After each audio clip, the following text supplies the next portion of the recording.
Thank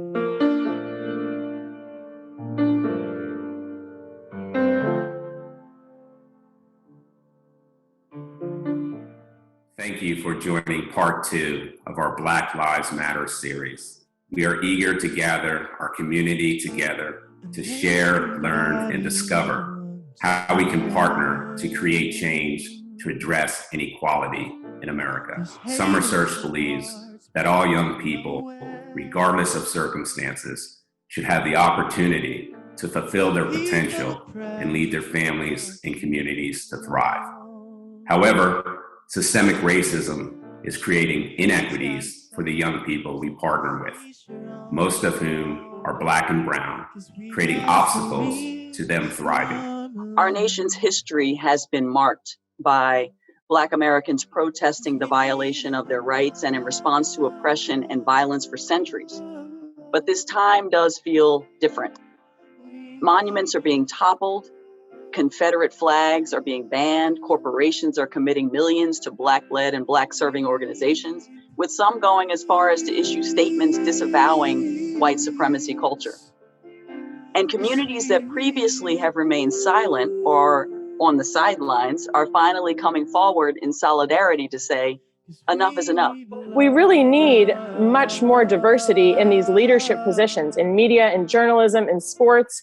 It's wonderful athletes are speaking out, but we shouldn't have to rely on athletes alone. We need people in these positions of decision-making, of hiring, of storytelling, of full diversity in order to really understand all these stories. And I think we're seeing that systemic racism has been there since the inception, unfortunately, of these organizations, and hopefully we're starting to see some change. And my poem was the clear sense of what I wanted from my white Christian friends, address where I was on this issue, and I had an opportunity and a responsibility to share where I was going to land with this if they weren't able to or willing to acknowledge the state of Black America in this country.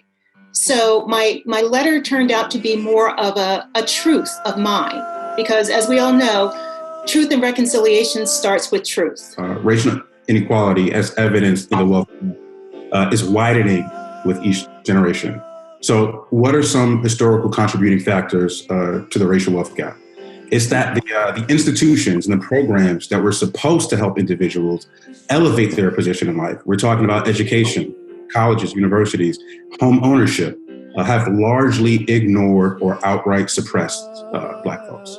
Indeed, we have experienced health disparities for generations now. And so we did indeed see higher rates of Black and brown people die, have a greater number of cases, but also die of COVID as a result of underlying diseases that can be directly tied to poor health care for generations. Diabetes, heart disease, a range of those kinds of ailments, chronic illnesses that resulted in that experience. Bitter with the past, but sweet with the dream.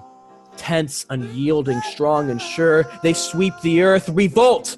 Arise! The Black and white world shall be one. The workers' world, the past is done. A new dream flames. And today is about learning and reflecting. Two key components of our work here at Summer Search. We are a learning organization, and self-reflection is a part of our DNA.